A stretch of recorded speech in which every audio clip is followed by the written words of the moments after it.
Watu wengi hawajui umuhimu wa kumwabudu Mungu.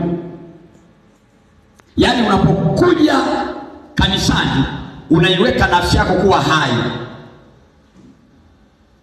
Acha roho yako, ile nafsi yako kuwa hai katika mambo ya Mungu. Sasa unapokuwa mambo ya Mungu ni ya mwisho, umeyapa 2%, unakwenda unadhoofika rohoni, ila mwilini umependeza, umenawiri, umenenepa. Unaweza kufa wakati wowote. Hawa ndio watu ambao wakitumiwa kipande, kumbuka uchawi upo. Na Jumapili nilifundisha hayo mambo. Uchawi upo. Lazima ujue kulogwa kupo. Kwa hiyo watu ambao hawana nguvu kubwa ya Mungu ndani yao, ukilogwa tu unafariki mara moja. Ndio maana unaona wale wa dunia ambao hawana Mungu wanalazimika kuweka kinga za kichawi ndani yao, sababu anajua kulogwa kupo.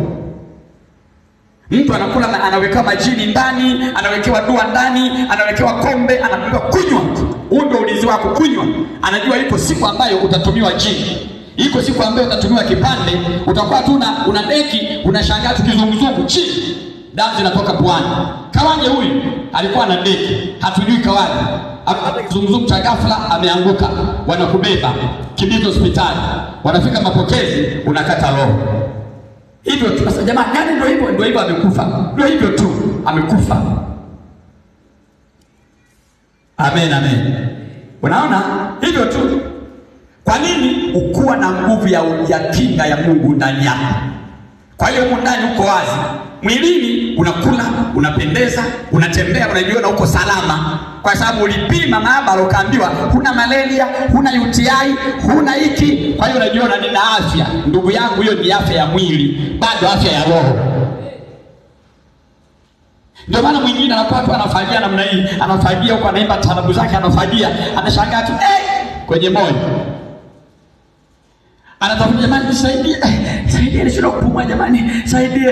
Anakosa mtu, anashuka polepole chini. Wanamkuta ashajifia. Nini? Mshale. Mshale. Biblia inaongea kwa habari ya mshale wenye moto wa yule adui. Ukipigwa, haijalishi una afya, una kilo ngapi katika mwili wako, kama huna nguvu ya kinga ya rohoni ya kuzima ule mshale wenye moto, unaanguka na kufariki pale pale. Ndio maana umeona watu wengine, hata unasikia alikuwa anahutubia, anaongea na watu, akiwa anahutubia walishangaa tu, akaishiwa nguvu chini, akafariki. Wanakutoa tu jukwani, wanakupeleka mochwari.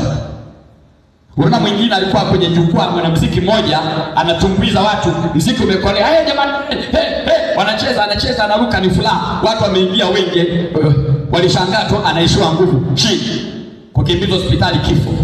Naona kama angekuwa mgonjwa asingekwenda kwenye show. Kama angekuwa anajisikia udhaifu asingekwenda. Lakini alikuwa anajisikia ni mzima, lakini wakati anafanya shughuli zake, amepima pressure iko vizuri, kisukari iko vizuri, nini, homa iko vizuri, akajua niko physical fit, naenda kuperform. Kumbe rohoni kuna watu wanamtarget, wamevuta upinde wao ili wampige mshale. Huo unaitwa mshale wa mwindaji. Biblia inasema kuna mtu ambaye anawinda roho yako na ana mshale wa rohoni. Ana mshale ambao anakuwinda, ukienda hivi anawinda, ukienda hivi anawinda, ukienda, na akipiga akikubahatisha huwezi kupona kama una Mungu.